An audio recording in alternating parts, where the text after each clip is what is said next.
चुनाव वाले 5 राज्यों में कोरोना टीका प्रमाण पत्र से हटाई जाएगी पीएम मोदी की तस्वीर। चुनाव आचार संहिता के मद्देनजर स्वास्थ्य मंत्रालय ने कोविन सॉफ्टवेयर में जरूरी बदलाव करने को कहा।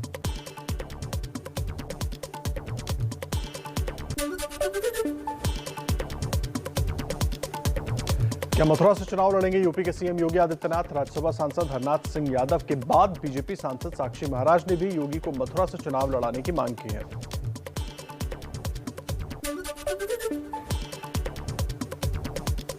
उन्नाव सदर के विधायक पंकज गुप्ता के खिलाफ फिर फूटा लोगों का गुस्सा। आवारा मवेशियों से परेशान किसानों ने दी चेतावनी, कहा वोट मांगने न आए। विधायक पंकज गुप्ता ने आवारा मवेशियों को गौशाला भिजवाने का आश्वासन दिया था, जो कि पूरा नहीं हुआ।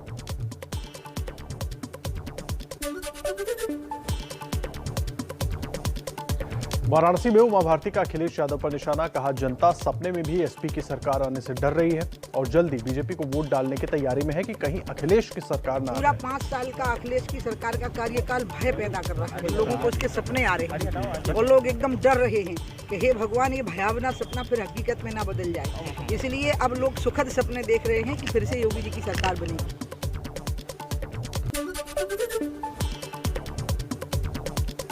इटावा में पूर्व विधायक और बीजेपी नेता शिव प्रसाद यादव का अखिलेश यादव पर हमला। बोले कृष्ण मेरे सपने में आए और कहा कि दंगाइयों और अराजकता को रोकना है, इसलिए अखिलेश यहां से भी चुनाव लड़ें, उनके खिलाफ लड़ो। गुंडों, दंगों, अत्याचारियों, अन्यायियों, ट्रैक्टर चोरों, मोटरसाइकिल चोरों की फिर राज आ जाएगा। इसलिए आप उसको रोकने के लिए अखिलेश जी के खिलाफ चुनाव लड़ने की घोषणा करो।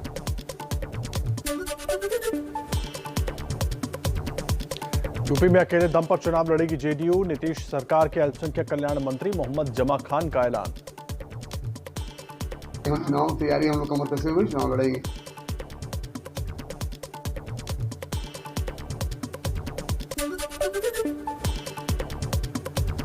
यूपी में विधानसभा की 95 सीटें संवेदनशील और 33 सीटें अति संवेदनशील हैं। एडीजी कानून व्यवस्था प्रशांत कुमार ने कहा होंगे सुरक्षा के विशेष इंतजाम, अतिरिक्त सुरक्षा कर्मियों की होगी तैनाती।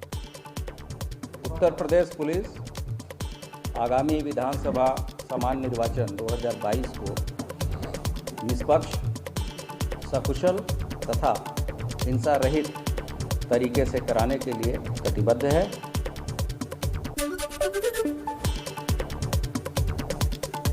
चुनावी रैलियों पर रोक लगाने के बाद आम आदमी पार्टी की डोर टू डोर प्रचार की योजना। दिल्ली के सीएम अरविंद केजरीवाल ने वीडियो कॉन्फ्रेंसिंग के जरिए आपके कार्यकर्ताओं को संबोधित किया। कोरोना के चलते चुनाव प्रचार पे कई पाबंदियां हैं, लेकिन डोर टू डोर प्रचार करना अलाउड है। आज से, अभी से डोर टू डोर प्रचार शुरू कर दो।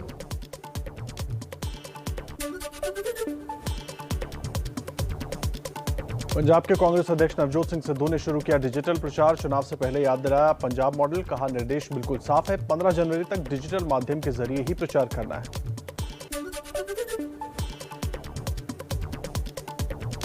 पंजाब में किसान नेता बलबीर सिंह राजेवाल का दावा, कहा किसान संगठनों का मोर्चा संयुक्त समाज मोर्चा पंजाब में विधानसभा चुनाव लड़ने के लिए पूरी तरह से तैयार। चुनाव आयोग में रजिस्ट्रेशन की प्रक्रिया शुरू की गई है।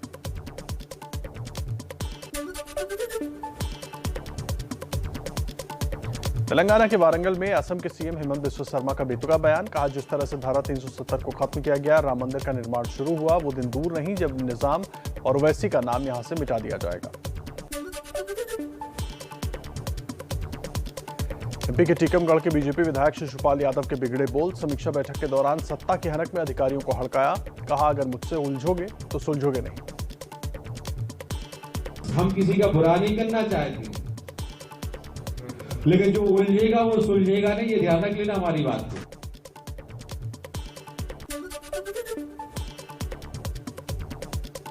देश में आज से लगेगी कोरोना वैक्सीन की प्रिकॉशन डोज। सिर्फ दोनों डोज ले चुके स्वास्थ्यकर्मी, फ्रंटलाइन वर्कर्स और बीमार बुजुर्ग ही अभी लगवा सकेंगे टीका।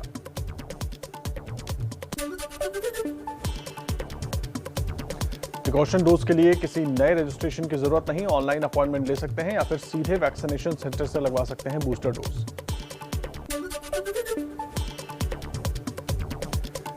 स्वास्थ्य मंत्रालय के आंकड़ों के मुताबिक अभी 6 लाख से ज्यादा स्वास्थ्य कर्मियों ने नहीं ली है दूसरी डोज। स्वास्थ्य मंत्री मनसुख मंडाविया ने कहा कि 1 करोड़ से ज्यादा हेल्थ और फ्रंटलाइन वर्कर्स को 60+ नागरिकों को भेजा गया है रिमाइंडर SMS।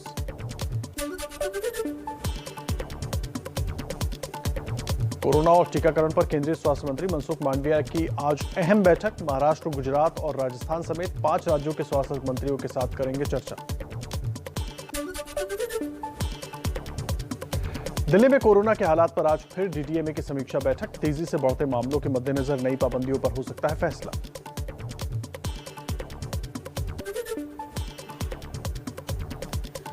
ओडिशा में बढ़ते कोरोना और ओमिक्रॉन के चलते आज से 31 जनवरी तक बंद रहेगा पुरी का जगन्नाथ मंदिर। शिक्षण संस्थान भी बंद रखने का किया गया फैसला। चुनाव की तारीखों के ऐलान के बाद उम्मीदवारों पर मंथन में जुटी पार्टियां। आज शाम 4 बजे लखनऊ में बीजेपी की अहम बैठक। पहले और दूसरे चरण के उम्मीदवारों पर होगी चर्चा। यूपी में समाजवादी पार्टी के अध्यक्ष अखिलेश यादव आज दोपहर चाचा शिवपाल सिंह यादव से करेंगे मुलाकात। सीट को लेकर होगी बातचीत। यूपी में चुनाव से पहले कांग्रेस को आज लगेगा बड़ा झटका। इमरान मसूद समाजवादी पार्टी में शामिल होंगे। 2 विधायक नरेश सैनी और मसूद अख्तर भी एसपी में होंगे शामिल। पंजाब में अभिनेता सोनू सूद की बहन मालविका आज सीएम चन्नी की मौजूदगी में कांग्रेस का थामेंगी हाथ। अब मोगा सीट से लड़ सकती है चुनाव। पंजाब में जल्द ही सीएम के चेहरे का ऐलान कर सकती है आम आदमी पार्टी। भगवंत मान का नाम रेस में सबसे आगे। पंजाब में पीएम की सुरक्षा में चूक के मामले पर आज सुप्रीम कोर्ट में 11 बजे होगी सुनवाई। जांच कमेटी बना सकता है सुप्रीम कोर्ट। पिछली सुनवाई में केंद्र और राज्यों की जांच कमेटी पर रोक लगाई थी। ड्रग्स केस में आरोपी अकाली दल के नेता विक्रम मजीठिया की अग्रिम जमानत पर आज पंजाब हरियाणा कोर्ट में सुनवाई। 20 दिसंबर को एफआईआर दर्ज होने के बाद से फरार है मजीठिया। बढ़ते कोरोना और ओमिक्रॉन के चलते महाराष्ट्र सरकार की नई पाबंदियां। आज रात 11 बजे से सुबह 5 बजे तक कर्फ्यू। दिन में एक साथ 5 या उससे ज्यादा लोगों के आने जाने पर पाबंदी। दुनिया में ओमिक्रॉन के बढ़ते खतरे के बीच आया कोरोना का एक और नया वेरिएंट। साइप्रस यूनिवर्सिटी के रिसर्चर्स ने एक स्ट्रेन की खोज की जो डेल्टा और ओमिक्रॉन वेरिएंट का मिला हुआ रूप है। इसे डेल्टा क्रोन कहा जा रहा है। कोरोना के खतरे पर पीएम मोदी ने बड़ी बैठक की है। स्वास्थ्य मंत्री मनसुख मांडविया, आईसीएमआर, गृह मंत्रालय और उड्डयन मंत्रालय के अधिकारी शामिल हुए। वैक्सीनेशन बढ़ाने पर जोर। देश में तेजी से बढ़ रही है कोरोना की रफ्तार। पिछले 24 घंटे में कोरोना के मामले 1,69,000 के पार। एक दिन में 320 से ज्यादा लोगों की मौत। अभी 5,90,000 से ज्यादा एक्टिव केसेस। अलग अलग स्टेट में अलग अलग आएगा। कोरोना के साथ ही देश में ओमिक्रॉन मरीजों का आंकड़ा भी बढ़ा। ओमिक्रॉन के कुल मरीज 3,600 के पार। इस दौरान 1,409 लोग डिस्चार्ज भी हुए। 27 राज्यों में फैल चुका है संक्रमण। दिल्ली में 8 महीने के बाद सबसे ज्यादा कोविड केसेस। पिछले 24 घंटे में 22,500 से ज्यादा नए मामले आए सामने। 17 लोगों की मौत। संक्रमण दर 23% के पार हुई। दिल्ली में बढ़ते कोरोना पर सीएम अरविंद केजरीवाल ने जताई चिंता। कहा हालत गंभीर है लेकिन घबराएं नहीं। फिलहाल लॉकडाउन की कोई मंशा नहीं। नियमों का पालन करते रहें। दिल्ली सरकार का सभी निजी अस्पताल और नर्सिंग होम को आदेश। आईसीयू में नॉन कोविड मरीजों का इलाज करने वाले डॉक्टर पूरी तरह से कोरोना नियमों का पालन करें। सभी हेल्थ केयर वर्कर्स का रूटीन कोरोना टेस्ट किया जाए। देश की शीर्ष अदालत में भी कोरोना का बढ़ा खतरा। समाचार एजेंसी पीटीआई के मुताबिक शीर्ष अदालत के 4 न्यायाधीश और 5% कर्मचारी कोरोना से संक्रमित। हवाई उड़ानों पर भी ओमिक्रॉन के बढ़ते खतरे का असर। इंडिगो ने करीब 20% उड़ानें रद्द करने का किया फैसला। यात्रियों की जरूरतों को देखते हुए 31 मार्च तक बदलाव शुल्क समाप्त करने की घोषणा। मुंबई में 20,000 के करीब नए केस। 24 घंटे में 7 लोगों की कोरोना से मौत। एक्टिव मरीजों की संख्या 1 लाख के पार पहुंची। महाराष्ट्र के स्वास्थ्य मंत्री राजेश टोपे का बड़ा बयान। कहा धार्मिक जगहों और शराब की दुकानों के लिए धीरे धीरे लागू की जाएंगी पाबंदियां। महाराष्ट्र के मंत्री असलम शेख ने मलाड के जम्बो कोविड सेंटर में तैयारियों का लिया जायजा। यहां 2100 से ज्यादा बेड्स तैयार किए गए। बच्चों के लिए भी सेंटर बनाया गया है। कोरोना के बढ़ते मामलों के बीच मुंबई से आई लापरवाही की तस्वीरें। गेटवे ऑफ इंडिया और मरीन ड्राइव के पास दिखी लोगों की भारी भीड़। कोरोना से निपटने के लिए मुंबई में प्रशासन अलर्ट। तैयारियों का जायजा लेने गेटवे ऑफ इंडिया पहुंची मेयर किशोरी पेडनेकर। लोगों से हाथ जोड़कर मास्क पहनने और 2 गज की दूरी बनाए रखने की अपील की। मुंबई से बिहार जाने वाली ट्रेन में एबीपी न्यूज ने किया कोरोना का रियलिटी चेक। ट्रेन में कोरोना नियमों का पालन, लॉकडाउन के डर से मुंबई से लौट रहे हैं प्रवासी। हिमाचल प्रदेश सरकार की नई गाइडलाइन, सभी सरकारी दफ्तर वीकेंड पर रहेंगे बंद। बाकी दिनों में 50% कर्मचारियों के साथ होगा काम। सामाजिक और धार्मिक समारोह पर प्रतिबंध। कोरोना के ओमिक्रॉन वेरिएंट पर यूपी के मुख्य सचिव का गैर जिम्मेदाराना बयान। कहा ओमिक्रॉन महज हल्की सर्दी खांसी जैसा है। कोविड जो हमारा ओमिक्रॉन का सवाल है, ये वैसे ही जैसे कि खांसी, जुकाम और बुखार होता है। ये उतना मुश्किल नहीं है जैसे कि कोविड का जो दूसरी लहर आई थी।